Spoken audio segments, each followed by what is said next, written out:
හොඳයි අපි ඊළඟ පාඩම් කොටසට යමු. අපිට දැන් ඉතිරි වෙලා තියෙන්නේ ලෝහ අලෝහ සහ ලෝහාලෝහ යටතේ අලෝහ ගැන කතා කරන්න.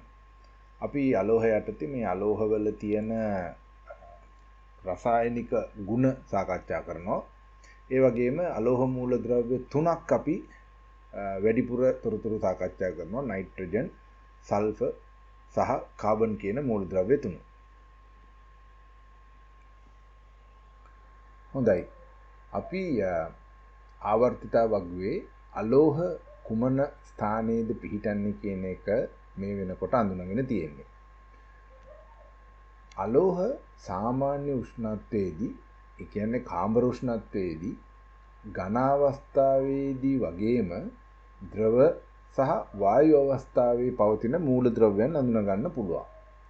කාබන්, ෆොස්ෆරස්, සල්ෆර් සහ අයඩින් කියන මූලද්‍රව්‍ය ඝන අවස්ථාවේ පවතින මූලද්‍රව්‍ය වලට උදාහරණ. ඒ වගේම බ්‍රෝමින් කියන මූලද්‍රව්‍ය ද්‍රව අවස්ථාවේ පවතින මූලද්‍රව්‍යයක්. එතකොට නයිට්‍රජන්, ඔක්සිජන්, ෆ්ලෝරින්, ක්ලෝරින් මේ මූලද්‍රව්‍ය වායු විදිහට පරිසරයේ තියෙන.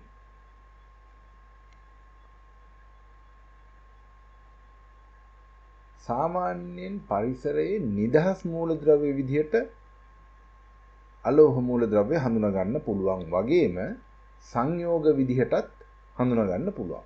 ඒ කියන්නේ නිදහස් මූලද්‍රව්‍ය විදිහට සහ සංයෝග විදිහට මේ අලෝහ මූලද්‍රව්‍ය පරිසරයේ පවතිනවා. මොනවද අලෝහවල භෞතික ගුණ? අපි දන්නවා ලෝහවල භෞතික ගුණයක් තමයි දිලිසීම.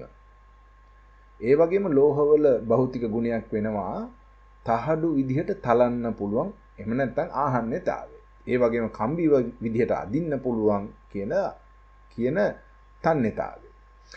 ඒ වගේම මේ ලෝහ හොඳ විද්‍යුත් සහ තාප සන්නායක.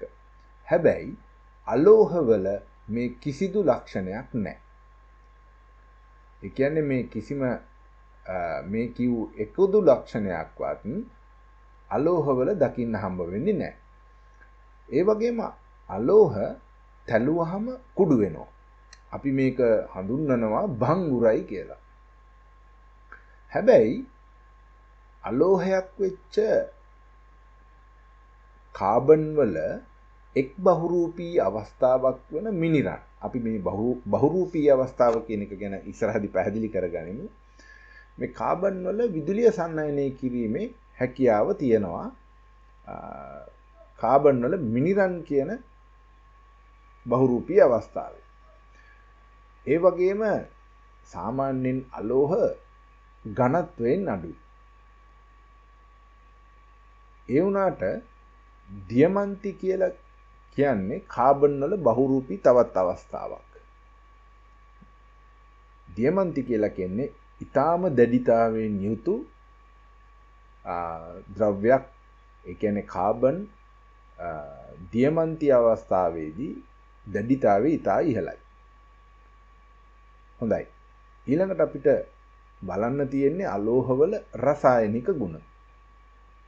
අපි මීට කලින් ලෝහවල රසායනික ගුණ යටතේ ලෝහ මූලද්‍රව්‍යයක් ඉලෙක්ට්‍රෝන පිට කරලා ධන අයන හෙවත් කැට අයන හදන බව ඉගෙන ගත්තා.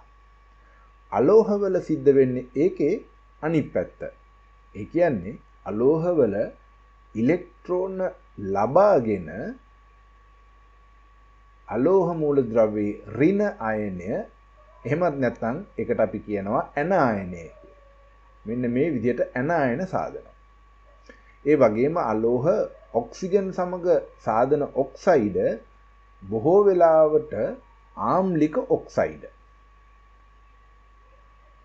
මේ ආම්ලික ඔක්සයිඩ වායු අවස්ථාවේ තමයි බොහෝ විට පවතින්නේ. මේවා ජලයේ දිය වුණාම ආම්ලික ද්‍රාවණයක් තමයි නිර්මාණය වෙන්නේ. උදාහරණයක් විදිහට කාබන් කියන මූලද්‍රව්‍ය ඔක්සිජන් එක්ක ප්‍රතික්‍රියා කරපුවාම සෑදෙන්නේ කාබන් ඩයොක්සයිඩ් වායුව. කාබන් ඩයොක්සයිඩ් වායුව ජලයේ දිය වුණාම ඉතා සුළු වශයෙන් ආම්ලික වෙච්ච ද්‍රාවණයක් තමයි නිර්මාණය වෙන්නේ.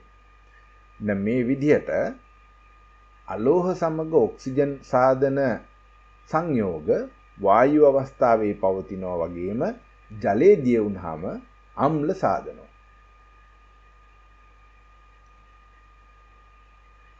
අපි මුලින්ම අලෝහයක් වෙච්ච නයිට්‍රජන් ගැන තොරතුරු ටිකක් සොයලා බලමු.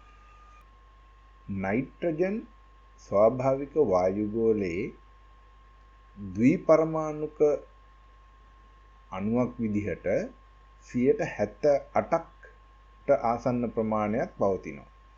ද්විපරමාණුක අණුවක් කියලා කියන්නේ නයිට්‍රජන් මූලද්‍රව්‍ය පරමාණු දෙකක් එකතු වෙලා පවතිනකොට අපි ඒක හඳුන්වනවා ද්විපරමාණුක අණුවක් කියලා.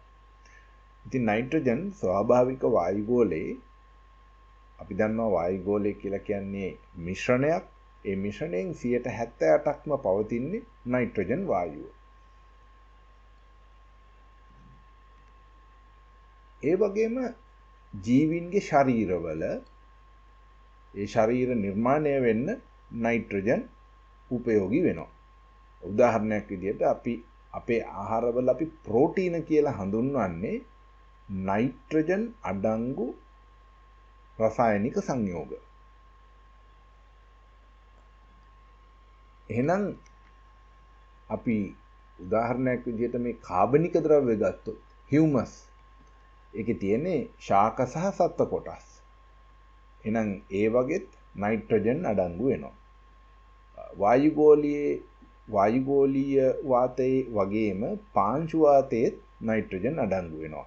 ඒ වගේම නයිට්‍රේට, නයිට්‍රයිට කියන රසායනික සංයෝගවලත් නයිට්‍රජන් අඩංගු වෙනවා. අපි නයිට්‍රජන් වායුවේ භෞතික ගුණ මොනවද කියලා බැලුවොත් අපිට නයිට්‍රජන් වායුවේ වර්ණයක් හෝ ගන්ධයක් එහෙම නැත්නම් ගඳ සුවඳක් හෝ දකින්න හම්බ වෙන්නේ නැහැ. ඒ වගේම නයිට්‍රජන් කියලා කියන්නේ දහන අපෝෂක වායුවක්. දහන අපෝෂකයක් කියලා කියන්නේ දහනයට උදව් නොකරන කියන අදහස. ඊළඟට සාමාන්‍ය වාතයට වඩා මදක් නයිට්‍රජන් සැහැල්ලුයි. ඒ වගේම ජලයේ දියවීමත් සුළු වශයෙන් සිද්ධ වෙන්නේ. අපි මේ රූපවල දක්වලා තියෙන නයිට්‍රජන් මූලද්‍රව්‍ය පරමාණු එකිනෙක සංයෝජනය වන ආකාරය පිළිබඳව ඉදිරි පාඩම් වලදී තවදුරටත් සාකච්ඡා කරනවා. සාමාන්‍යයෙන් නයිට්‍රජන් මූලද්‍රව්‍ය පවතිනවා කියලා කිව්වේ ද්විපරමාණුක අණුවක් විදිහට. එහෙම නැත්නම් අපි කියනවා එතකොට ඒක නයිට්‍රජන් වායුව කියලා. සාමාන්‍ය නයිට්‍රජන් වායුව ප්‍රතික්‍රියාශීලී නැහැ. ඒක යම්තාක් දුරට අක්‍රිය වායුවක්. ඒ වුණාට ඉතා ඉහළ උෂ්ණත්වය යටතේ නයිට්‍රජන් වායුව මෙන්න මේ මූලද්‍රව්‍යات එක්ක ප්‍රතික්‍රියා කරන්න පුළුවන්. කාබන්, සිලිකන්, හයිඩ්‍රජන් සහ ඔක්සිජන් කියන අලෝහ මූලද්‍රව්‍ය වගේම මැග්නීසියම්, ඇලුමිනියම් වගේ ලෝහ මූලද්‍රව්‍ය සමග නයිට්‍රජන් වායුව ප්‍රතික්‍රියා කරන්න පුළුවන්. ඒ වගේම ඉහළ උෂ්ණත්වයක් තියෙන විද්‍යුත් ඡාප හමුවේ මේ නයිට්‍රජන් වායුව ඔක්සිජන් වායුවත් එක්ක සංයෝජනය වෙලා නයිට්‍රික් ඔක්සයිඩ් කියන අස්ථායි සංයෝගය හදන්න පුළුවන්. අස්ථායි කියලා කියන්නේ මේක වැඩි වේලාවක් පවතින්නේ නැහැ කියන එක. එහෙනම් මොකද වෙන්නේ? මේක තවත් ඔක්සිජන් වායුව සමග ප්‍රතික්‍රියා කරලා නයිට්‍රජන් ඩයොක්සයිඩ් කියන සංයෝගයේ බවට පත් වෙනවා.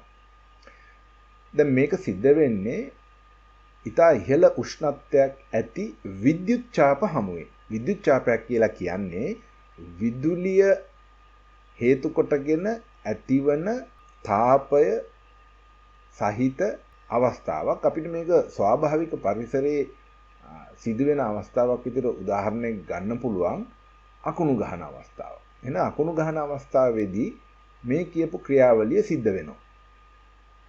මේ හැදෙන නයිට්‍රජන් ඩයොක්සයිඩ් වර්ෂා ජලයේ දිය වෙලා පසට ලැබිලා තමයි පස නයිට්‍රජන් වලින් සාරවත් වෙන්නේ. ඒ නිසා තමයි අකුණු ගහලා වැස්සට පස්සේ ගස්වැල් සාරවත්ව වර්ධනය වෙන්නේ. මොකද පසට නයිට්‍රජන් එකතු වෙන ප්‍රධාන ක්‍රමයක් තමයි මේ අකුණු සහ වැසි සමග නයිට්‍රජන් පසට එකතු වීම.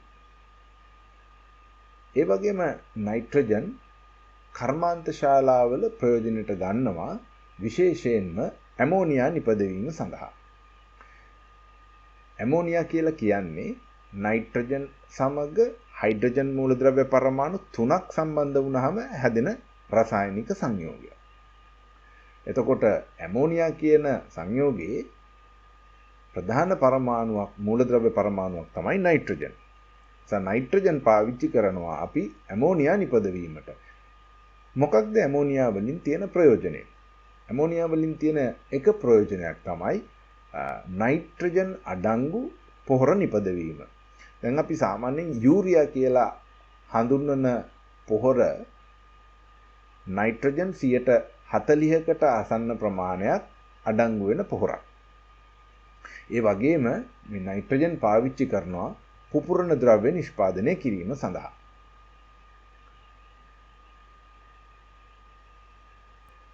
මැග්නීසියම් වැනි ලෝහ නයිට්‍රජන් සමග ප්‍රතික්‍රියා කරලා ලෝහේ නයිට්‍රේටය සාදනවා.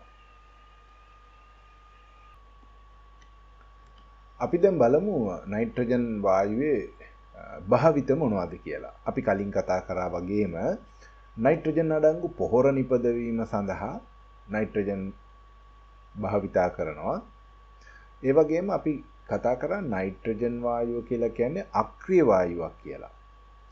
මේ හේතුව නිසා නයිට්‍රජන් වායුව බල්බ් පිරවීමේ වායුවක් විදිහට, එහෙම නැත්නම් බල්බය ඇතුළට පුරවන වායුවක් විදිහට භාවිතා කරනවා වගේම උෂ්ණත්වමානවල අභ්‍යන්තරයේ පිරවීමටත් නයිට්‍රජන් වායුව භාවිතා කරනවා. විශේෂයෙන්ම මෙහිදී නයිට්‍රජන් වල ක්‍රියාශීලී සංයෝගයක් මූලද්‍රව්‍යයක් නොවන ගතිගුණය, එහෙමත් නැත්නම් අක්‍රිය වායුවක් කියන ගතිගුණය තමයි ප්‍රයෝජනයට අරගෙන තියෙන්නේ. අපි දන්නවා යූරියා එහෙමත් නැත්නම් නයිට්‍රජන් අඩංගු පොහොර නිපදවීම සඳහා ඇමෝනියා වායුව තමයි කාර්මිකව භාවිතා කරන්නේ. ඇමෝනියා කියලා කියන්නේ නයිට්‍රජන් මූලද්‍රව්‍යයත් එක්ක හයිඩ්‍රජන් පරමාණු 3ක් සම්බන්ධ වුණාම හැදෙන සංයෝගයක්. ඒ සඳහා නයිට්‍රජන් සමග හයිඩ්‍රජන් වායුව තමයි අමුද්‍රව්‍යයක් විදිහට අරගෙන කාර්මිකව ඇමෝනියා නිපදවලා ඒ ඇමෝනියා වලින් පොහොර නිෂ්පාදනය කරන්නේ. අපි කලිනුත් කතා කරා නයිට්‍රජන් කියලා කියන්නේ ද්විපරමාණුක වායුවක්. ඒ ද්විපරමාණුක නයිට්‍රජන් වායුව අක්‍රිය වායුවක් විදිහට අපිට පාවිච්චි කරන්න පුළුවන් බල්බ සහ උෂ්ණත්වමාන පිරවීම සඳහා. ඒ විතරක් නෙවෙයි, මේ අක්‍රිය වායුවක් හින්දා විදුලි උපකරණ නිපදවන කර්මාන්ත ශාලාවල ඒ පරිසරය නයිට්‍රජන් වායුවෙන් පුරවලයි තියෙන්නේ. ඒ කියන්නේ විදුලි උපකරණ සකස් කරන ස්ථාන නයිට්‍රජන් වායුවත් එක්ක ගැටෙන්න සලස්සලා තියෙනවා ඔක්සිජන් වායුව ගැටීම වැළැක්වීම සඳහා. මොකද ඔක්සිජන් වායුව ගැටීම නිසා මේ සංයෝගවලට ඒ වාගේ ඔක්සිජන් සමග ප්‍රතික්‍රියා කිරීමෙන් ඇතිවන හානි වැළැක්වීම සඳහා.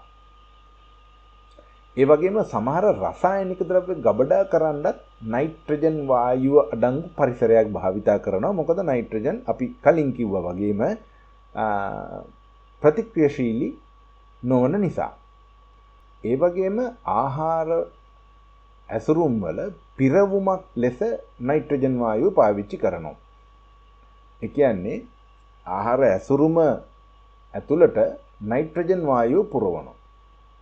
මේකෙන් ආහාරවල නැවුම් භාවය ආරක්ෂා කරගන්න පුළුවන්. ඒ වගේම අපි කලින් කතා කරා වගේ නයිට්‍රජන් අක්‍රිය වායුවක් නිසා ආහාරයට කිසියම් හෝ වෙනස් වීමක් සිද්ධ නොවි කල් තබා ගැනීමට හැකියාව හම්බ වෙනවා. ඒ වගේම අපි දන්නවා නයිට්‍රජන් වායුව ටයර් පිරවීම සඳහා භාවිතා කරනවා. එතකොට ටයර් වල තියෙන ගුණාත්මක භාවය වැඩි කරගන්නවා සාමාන්‍ය වායුවට වඩා නයිට්‍රජන් වායුව පිරවීම මගින්. ද්‍රව නයිට්‍රජන් කියලා කියන්නේ ඊටාම සිසිල් උෂ්ණත්වයක එහෙම නැත්නම් ඍණ උෂ්ණත්වයක තියෙන ද්‍රවයක්. ද්‍රව නයිට්‍රජන් පාවිච්චි කරලා විවිධ විද්‍යාත්මක ක්‍රියාකාරකම් කරනවා. අපිට මෙතන ඒ ක්‍රියාකාරකම් කීපයක් බලන්න සකස් කරලා තියෙනවා. මේ වාජනයේ තියෙන්නේ ද්‍රව නයිට්‍රජන්. ද්‍රව නයිට්‍රජන් කියලා කියන්නේ ඊටාම පහළ උෂ්ණත්වයක් තියෙන අවස්ථාවක්. සාමාන්‍යයෙන් මේ ද්‍රව නයිට්‍රජන් තුලට ඔබලා ගන්න ද්‍රව්‍යයක් කුඩු වෙලා යනවා. ඒ කියන්නේ අධික සීතලකට ලක්වීම නිසා තමයි මේ தත්ත්වය ඇති වෙන්නේ.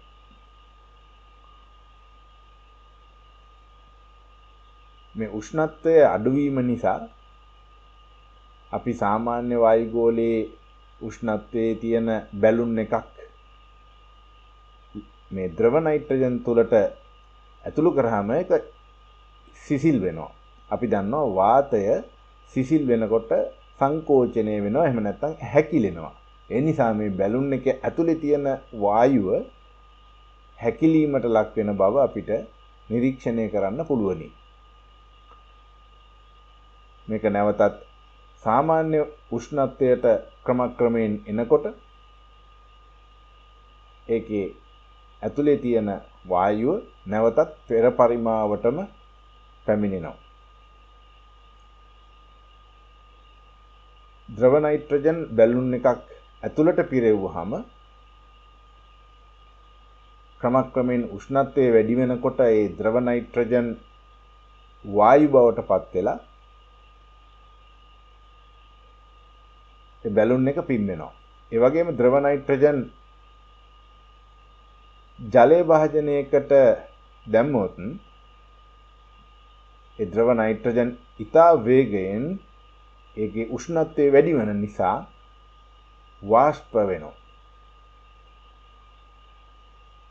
සාමාන්‍යයෙන් කාමර උෂ්ණත්වය කියලා කියන්නේ සෙල්සියස් අංශක 25ක් විතර. එතකොට ද්‍රව නයිට්‍රජන් ඍණ උෂ්ණත්වයක් පවතිනවා. ඒ නිසායි මේ தত্ত্বය අපිට දැක ගන්න හැකියාව තියෙන්නේ. හොඳයි. අපි ඊළඟට කතා කරන අලෝහ මූලද්‍රව්‍ය වෙන්නේ සල්ෆර් කියන මූලද්‍රව්‍යය. අපි සාමාන්‍ය ව්‍යවහාරයේ මේක හඳුන්වන්නේ ගෙන්දගම් කියලා. සල්ෆර් කහ පාටයි. සල්ෆර් ස්වාභාවික පරිසරයේ නිදහස් මූලද්‍රව්‍යයක් විදිහට වගේම සංයෝගයක් විදිහටත් පවතින්න පුළුවන්. නිදහස් මූලද්‍රව්‍යයක් විදිහට පවතිනකොට ස්ෆටික රූපී අවස්ථාවන් දකින්න හම්බ වෙනවා. ඒ වගේම සංයෝගයක් විදිහට තියෙනකොට සල්ෆේට එහෙමත් නැත්නම් සල්ෆයිට විදිහටත් අපිට පරිසරයේ සල්ෆර් කියන මූලද්‍රව්‍ය මුණ ගැහෙනවා. දැන් උදාහරණයක් විදිහට කොපර් සල්ෆේට් කියලා කියන්නේ එක එක අවස්ථාවක්. අපි බලමු සල්ෆර් වල භෞතික ගුණ මොනවද කියලා. අපි කලින් කිව්වා වගේම ස්ෆටික රූපී ආකාර කහ පහටයි. ඒ වගේම සල්ෆර් කියලා කියන්නේ ජලයේ දිය නොවන ද්‍රව්‍යයක්. දිය නොවන මූලද්‍රව්‍යයක්. නමුත් කාබනික ද්‍රාවකවල සුළු වශයෙන් එහෙමත් නැත්නම් කාබන් ඩයිසල්ෆයිඩ් වල හොඳින් දියවන මූලද්‍රව්‍යයක් තමයි සල්ෆර්. සල්ෆර් වායුගෝලයේ දහනය කරොත් ඔක්සිජන් සමග ප්‍රතික්‍රියා කරලා තද නිල් දම් පැහැති දැල්ලක් ඇති කරනවා. මේ වෙලාවට කටුක ගඳක් නිපද වෙනවා. ඒකට හේතුව සල්ෆර් ඩයොක්සයිඩ් වායුව නිපද වීම නිසා.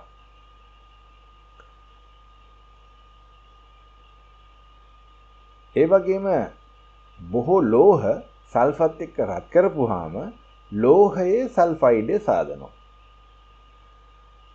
සල්ෆවල භාවිතයන් බැලුවොත්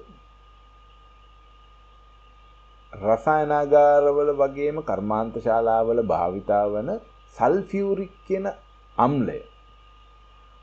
උදාහරණයක් විදිහට අපිට දක්වන්න පුළුවන් වාහන බැටරි එහෙම නැත්නම් ඊයම් අම්ල ඇකියුමිලේටරේ කියලා හඳුනන වාහනවල භාවිතා කරන බැටරියේ භාවිතා කරන අම්ලය වන්නේ සල්ෆියුරික් අම්ලය. සල්ෆියුරික් අම්ලය නිපදවීම සඳහා සල්ෆර් මූලද්‍රව්‍ය වැදගත් වෙනවා. ඒ වගේම ටයර් වල්කනයිස් කිරීම එහෙමත් නැත්නම් ටයර් වල ඇදෙන සුළු භාවය අඩු කිරීමට සල්ෆර් මිශ්‍ර කිරීම අපිට සල්ෆර් ටයර් වල්කනයිස් කිරීම කියලා හඳුන්වන්න පුළුවන්. ඒ සඳහා සල්ෆර් භාවිතා කරනවා. ඒ වගේම සල්ෆර් පාවිච්චි කරනවා කැල්සියම් සල්ෆයිඩ් කියන සංයෝගය නිෂ්පාදනය සඳහා. ඒකෙන් ලී පල්ප විරංජනය කිරීම සිදු කරගන්න පුළුවන්. ලී පල්ප් කියලා කියන්නේ කඩදාසි, කාඩ්බෝඩ් ඒ වගේ නිෂ්පාදන කිරීමට ලබා ගන්න මුල් අවස්ථාවක්. ඒවට ස්වාභාවික වර්ණයක් තියෙනවා. නමුත් කඩදාසි නිෂ්පාදනයේදී ඒ වර්ණ ඉවත් කිරීම එහෙම නැත්නම් විරංජනය කිරීම සඳහා කැල්සියම් සල්ෆයිඩ් භාවිතා කරනවා. ඒ වගේම සල්ෆර් භාවිතා කරනවා ගිනිකෙලි භාණ්ඩ නිෂ්පාදනය සඳහා. උදාහරණයක් විදිහට රතිඤ්ඤ වගේ පුපුරන ද්‍රව්‍ය වගේම අහස් කූරු, නිලා ඒ වගේ ගිනිකෙලි භාණ්ඩ භාවිතා නිෂ්පාදනයට සල්ෆර් භාවිතා කරනවා. ඒ වගේම සල්ෆර් පාවිච්චි කරනවා ගිනි කූරු නිෂ්පාදනයට. ඒ විතරක් නෙවෙයි තීන්ත වර්ග නිපදවීමට ඒ වගේම සල්ෆර් භාවිතා කරලා නිෂ්පාදනය කරන යම් චර්මාලේප ඒ කියන්නේ සමේ ආලේප කරන ඖෂධ වර්ග. ඒ වගේම සල්ෆර් භාවිතා කරන්න පුළුවනි වයින් සහ බීර නිෂ්පාදනයේ වර්ධනය වන දිලීර විනාශ කිරීමට. ඒ වගේම සල්ෆර් භාවිතා කරනවා වගාවන් වල දිලීර විනාශ කිරීමට.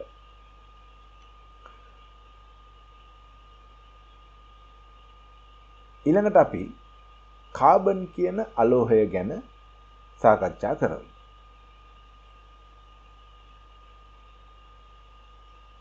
කාබන් ආවර්තය වගේ දෙවන ආවර්තයේ හතරවෙනි කාණ්ඩයට අයිති මූලද්‍රව්‍යයක්. හතරවන කාණ්ඩයට අයිති මූලද්‍රව්‍යයක් විදිහට අපිට අවසාන ශක්ති මට්ටමේ ඉලෙක්ට්‍රෝන 4ක් තියෙන එක අපි මීට කලින් ඉගෙනගෙන තියෙනවා. හොඳයි. කාබන්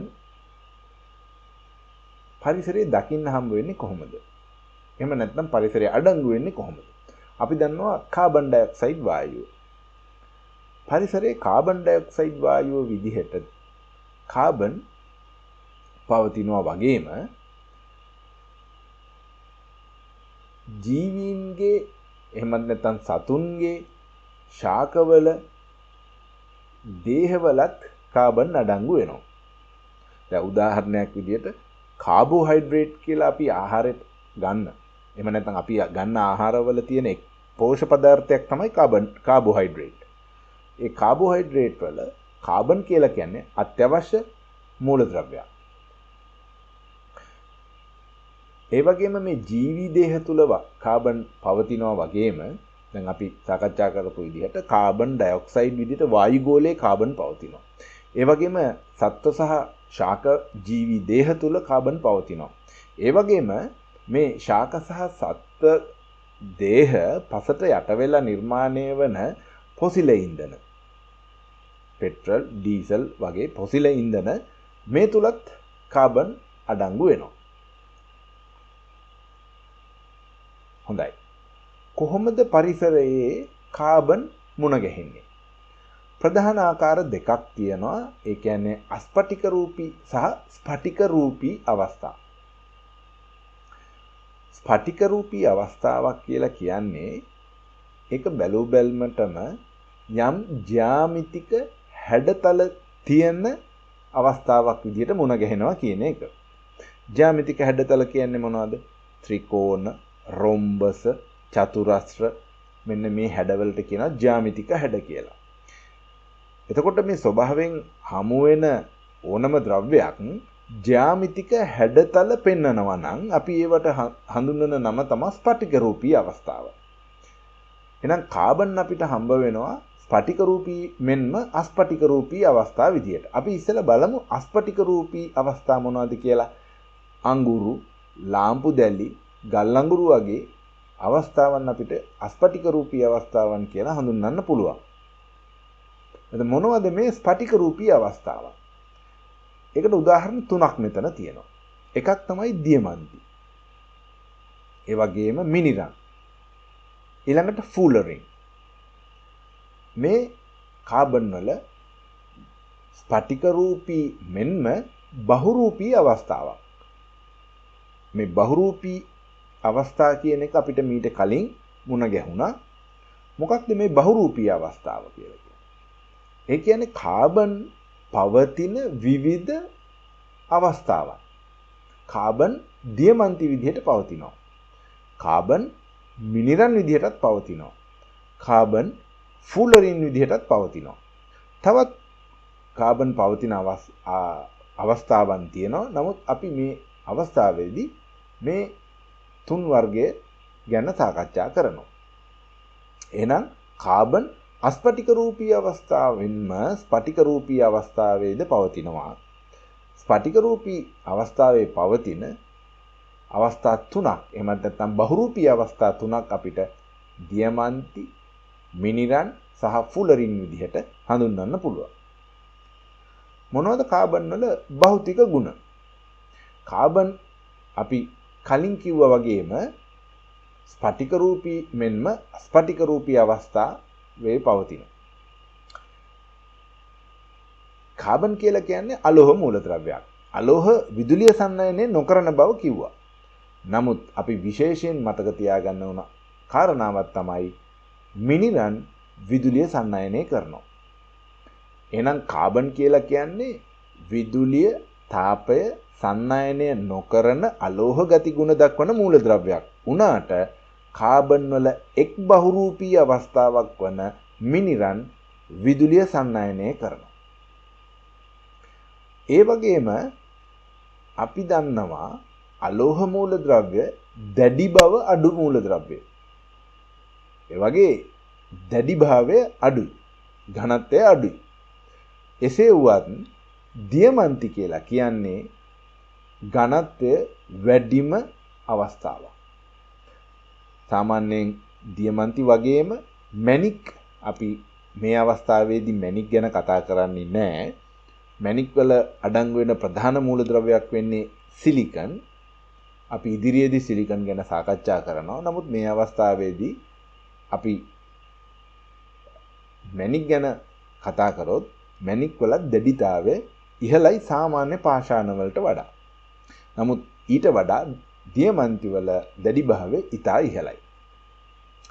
ඒ වගේම දියමන්ති වල විශේෂ ලක්ෂණයක් තියෙනවා. ඒ තමයි දියමන්ති වල වර්තනාංකය සාමාන්‍ය වර්තනාංකයට සාමාන්‍ය ද්‍රව්‍යයන්ගේ වර්තනාංකයට වඩා ඉහළයි. ඒ නිසා දියමන්ති ඇතුළට එන ආලෝක කිරණ පූර්ණාභ්‍යන්තර පරාවර්තනය කියන ක්‍රියාවලියට ලක් වෙනවා වගේම අපි මේ කියන්නේ ආලෝකයේ හැසිරීම කියන පාඩම යටතේ ඉගෙන ගන්න විෂය කරුණු වලට අදාළ කොටස් තමයි මේ කියන්නේ. නමුත් දියමන්ති වල මේ ආලෝකයේ විශේෂ හැසිරීම හේතු කොටගෙන දියමන්ති වලට අලංකාරයක් ලැබෙනවා. ඒක දියමන්ති වල තියෙන සුවිශේෂ තත්ත්වයක්. ඒ වගේම මේ කාබන් වලට තියෙන විශේෂ ගුණාංගයක් තමයි වායු වර්ග සහ රසායනික ද්‍රව්‍ය අවශෝෂණය කර ගැනීමේ හැකියාව. ඒ නිසා වතුර පිරිසිදු කරන ෆිල්ටර වගේම වායු පිරිසිදු කරන ෆිල්ටර වලත් මේ සක්‍රිය කාබන් යොදා ගන්නවා ඒ පිරිසිදු කිරීමේ කාර්යයන් සඳහා. කාබන් වල රසායනික ගුණ මොනවද? කාබන් සාමාන්‍යයෙන් අක්‍රියශීලී මූලද්‍රව්‍යයක්. ඒ වුණාට ඉහළ තාපයක් සැපයුවොත් ඔක්සිජන් වායුවත් එක්ක ප්‍රතික්‍රියා කරලා කාබන් ඩයොක්සයිඩ් වායුව නිපදවනවා. කාබන් ඩයොක්සයිඩ් වායුව කියලා කියන්නේ කාබන් මූලද්‍රව්‍ය පරමාණු එකක් සමග ඔක්සිජන් මූලද්‍රව්‍ය පරමාණු දෙකක් සම්බන්ධ වුණාම සැදෙන සංයෝගය. ඒ වගේම කාබන් අම්ල භස්ම සහ ක්ලෝරින් වගේ ද්‍රව්‍ය සමග ප්‍රතික්‍රියා කරන්නේ නැහැ. දැන් ඔබට මතක ඇති විද්‍යුත් විච්ඡේදනය ගැන කතා කරන අවස්ථාවන් වලදී ඉලෙක්ට්‍රෝඩ විදියට කාබන් ඉලෙක්ට්‍රෝඩ භාවිතා කරනවා. ඒකට හේතු වෙන්නේ විද්‍යුත් විච්ඡේදනයේදී විද්‍යුත් විච්ඡේදය විදියට භාවිතා කරන රසායනික සංයෝගයත් එක්ක කාබන් ඉලෙක්ට්‍රෝඩ ප්‍රතික්‍රියා නොකිරීම. එහෙම නැත්නම් අක්‍රිය ඉලෙක්ට්‍රෝඩ භාවිතා කරන්න අවශ්‍ය නිසා අපි පාවිච්චි කරන්නේ කාබන් හෝ ප්ලැටිනම් ඉලෙක්ට්‍රෝඩ. ඒ කියන්නේ කාබන් වල තියෙන රසායනික ද්‍රව්‍ය සමග ප්‍රතික්‍රියා නොකරන ගුණය තමයි එතනදී භාවිතා කරලා තියෙන්නේ.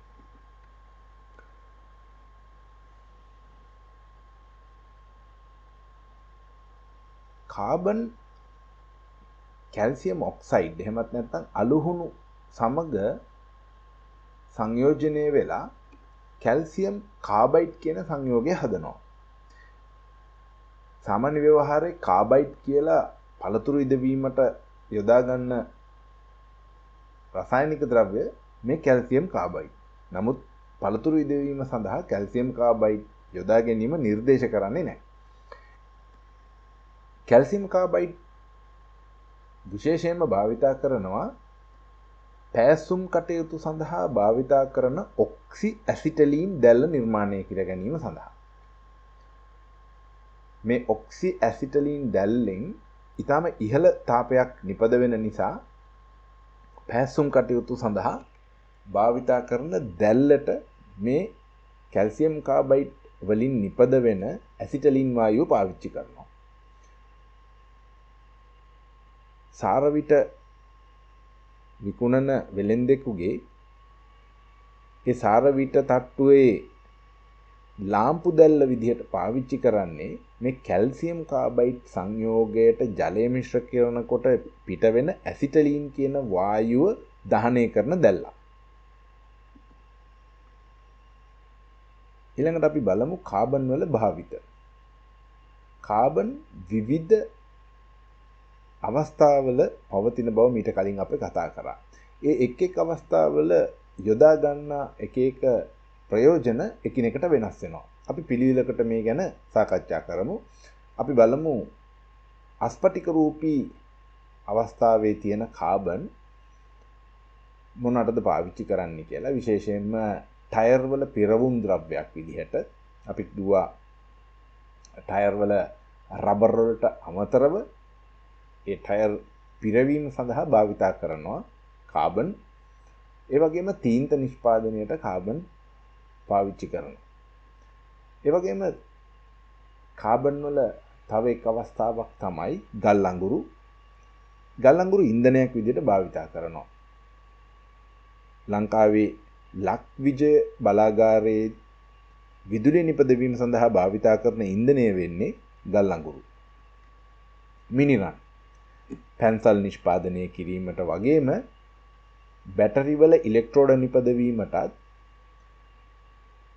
ඒ වගේම ලිහිසි ද්‍රව්‍යයක් විදිහටත්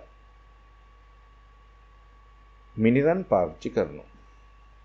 මිනිරන් වල තියෙන විශේෂ ගතිගුණය තමයි විදුලිය සම්මානය කිරීම.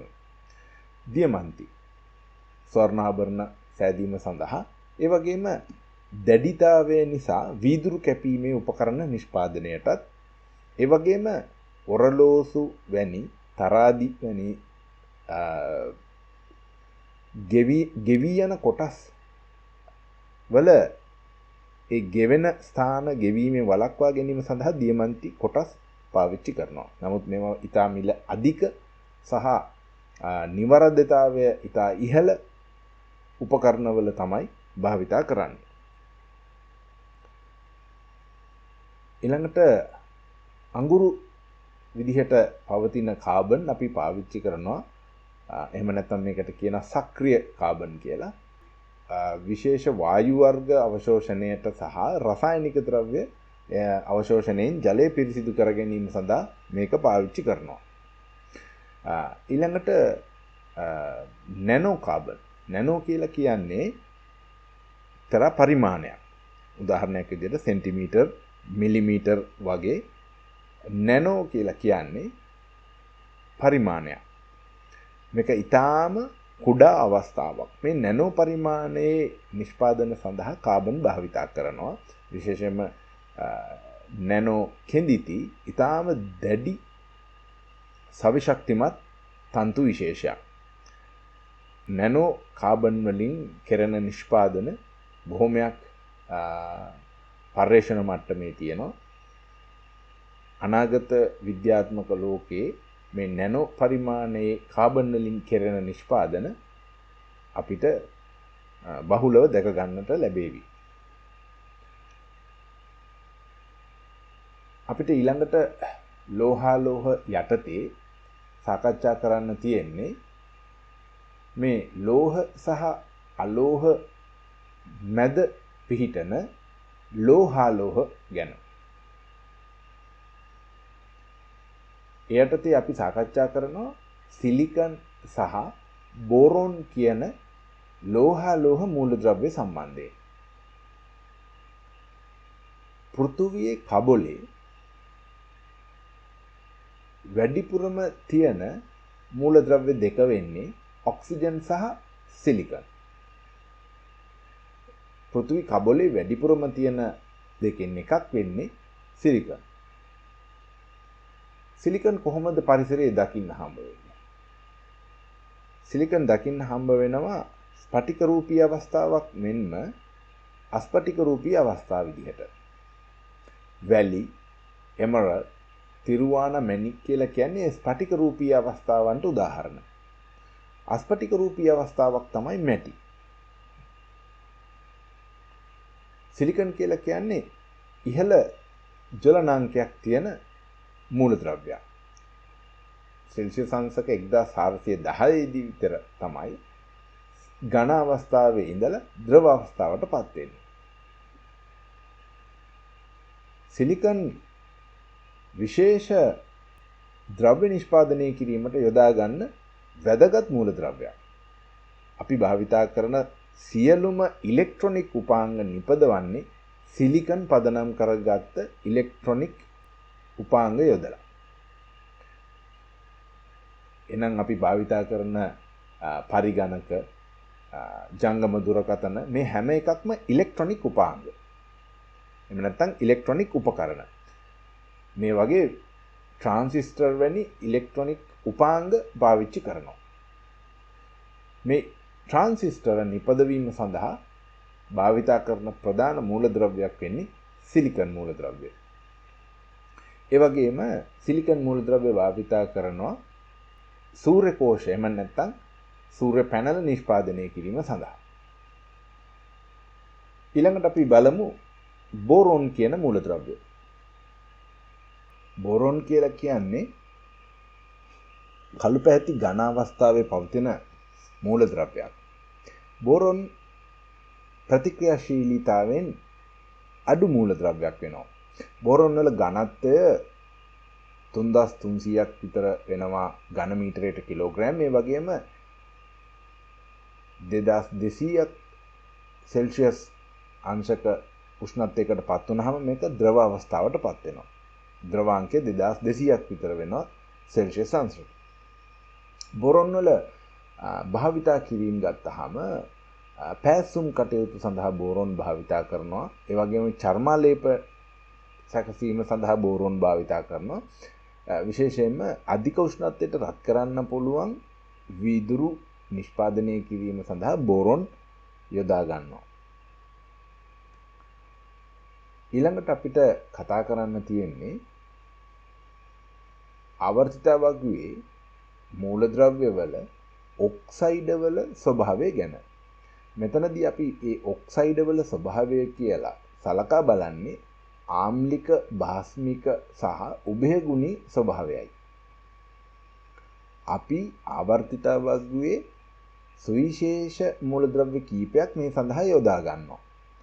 ඒ මූලද්‍රව්‍ය ඔක්සිජන් එක්ක ප්‍රතික්‍රියා කරලා සාදන ඔක්සයිඩය මොන ස්වභාවය ගන්නවද කියන අධ්‍යයනය තමයි අපි මෙතනදී කරන්නේ. මෙතන තියෙන විශේෂත්වය තමයි ඒ ඔක්සයිඩයේ ස්වභාවය යම් රටාවකට අනුව පිළියෙල වීම. අපි ඒ ගැන සලකලා බලමු. මෙහිදී අපි ඔක්සයිඩය සාදන මූලද්‍රව්‍ය තෝරගන්නේ ආවර්තිත වගුවේ තුන්වන ආවර්තයේ. අපි දන්නවා තුන්වන ආවර්තයේ 8 වන කාණ්ඩයේ මේ හැම කාණ්ඩයේ ආවර්තයකම 8 වන කාණ්ඩයේ තියෙන මූලද්‍රව්‍ය උච්ච වායු මූලද්‍රව්‍ය ඒවා ප්‍රතික්‍රියාශීලී නැහැ. ඒ නිසා අපි මේ අවස්ථාවේදී තුන්වන ආවර්තයේ අවසාන මූලද්‍රව්‍ය වෙච්ච ආගන් භාවිතා කරන්නේ නැහැ. ඒ නිසා තුන්වන ආවර්තයේ මේ මූලද්‍රව්‍ය ඔක්සිජන් සමග ප්‍රතික්‍රියා කිරීමෙන් සාදන ඔක්සයිඩවල ස්වභාවය කොහොමද කියලා අපි පරීක්ෂා කරලා බලමු. අපි කලින් කිව්වා වගේ මෙහිදී අපි පරීක්ෂා කරන්නේ ආම්ලික, උභයගුණී සහ භාෂ්මික තත්ත්වයන්. Sodium, magnesium, aluminium, silicon, phosphorus, sulphur සහ ක්ලෝරින් කියන තුන්වන ආවර්තයේ මූලද්‍රව්‍ය පිළිවෙලින් සාදන ඔක්සයිඩ මෙතනදී දක්වලා තියෙනවා. යටතේ සෝඩියම් වල ඔක්සයිඩ, මැග්නීසියම් වල ඔක්සයිඩ සහ ඇලුමිනියම් වල සිලිකම්, ෆොස්ෆරස්, සල්ෆර් සහ ක්ලෝරින් වල ඔක්සයිඩ යට තීරුවේ දක්වලා තියෙනවා. මෙහි ඇලුමිනියම් ඔක්සයිඩය සැලකුවාම ඒක උභයගුණී ඔක්සයිඩයක් විදිහට දක්වන්න පුළුවන්. අපි දන්නවා සංයෝග භාෂ්මික හෝ ආම්ලික භාවය ගැන අපි මීට කලින් ඉගෙනගෙන තියෙනවා. භාෂ්මික හෝ ආම්ලික ස්වභාවය අතරමැද තත්ත්වය අපි උභයගුණී ලෙස සලකනවා. සෝඩියම් හෝ මැග්නීසියම් වල ඔක්සයිඩ භාෂ්මික ගුණ දක්වනවා. ඒ වගේම සිලිකන්, ෆොස්ෆරස්, සල්ෆර් සහ ක්ලෝරින් වල ඔක්සයිඩ ආම්ලික ගුණ දක්වනවා. මෙහි තවත් සුවිශේෂ ගති ගුණයක් දකින්න හම්බ වෙනවා. මොකක්ද මේ සුවිශේෂ ගති ගුණය? අපි දන්නවා pH පරාසයේ විවිධ වර්ණ වලින් ආම්ලික සහ භාෂ්මික භාවය හඳුනා ගන්න පුළුවන් වගේම එහි ප්‍රබලතාවය හඳුනා ගන්නත් පුළුවනි. උදාහරණයක් විදිහට pH පරාසයේ 6, 5, 4, 3 කියලා කියන්නේ ආම්ලික තත්ත්වය වැඩි වන ස්වභාවයක්. මේ අපි ගත්ත තුන්වෙනි ආවර්තයේ මූලද්‍රව්‍ය අපි ගත්තේ තුන්වන ආවර්තයේ මූලද්‍රව්‍ය මේ තුන්වන ආවර්තයේ මූලද්‍රව්‍ය ඔක්සයිඩ වල ස්වභාවය නිරීක්ෂණය කළාම වම් පැත්තේ ඉඳලා දකුණට යනකොට ආම්ලික ස්වභාවය එහෙම නැත්නම් ආම්ලික බව වැඩි වෙනවා. දකුණු පැත්තේ ඉඳලා වම් පැත්තට යනකොට භාෂ්මික ස්වභාවය එහෙම නැත්නම් භාෂ්මික ගති ගුණය වැඩි වෙනවා.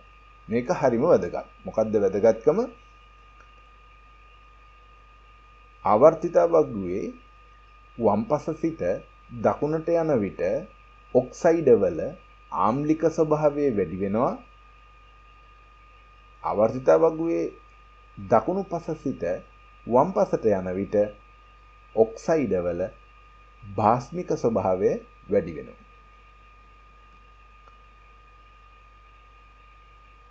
මේ විදිහට අපිට මේ ඔක්සයිඩ වල ස්වභාවය තවදුරටත් අධ්‍යයනය කරන්න පුළුවන්.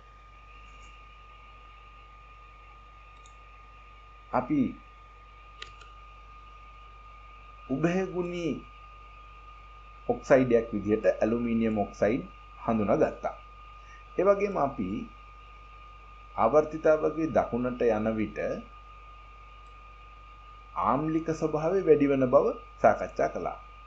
ඒ අනුව සිලිකන් වල ඔක්සයිඩයේ දුබල ආම්ලික තත්ත්වයක්, ෆොස්ෆරස් වල ඔක්සයිඩයේ දුබල ආම්ලික තත්ත්වයක් වගේම සල්ෆර් වල සහ ක්ලෝරින් වල ආම්ලිකත්වය ප්‍රබල යනුවෙන් හඳුනා ගන්න පුළුවන් වගේම වම් පසට යන විට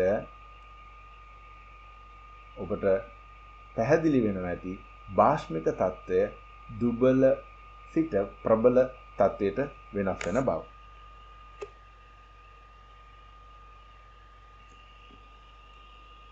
හොඳයි.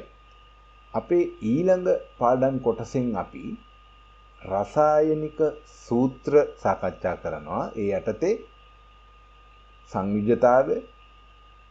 සංයුජතාවයේ ඇසුරෙන් රසායනික සූත්‍ර ලිවීම, ඒ වගේම බහුපරමාණුක අයන එහෙම නැත්නම් අයන ඛණ්ඩක ගැන සාකච්ඡා කරනවා.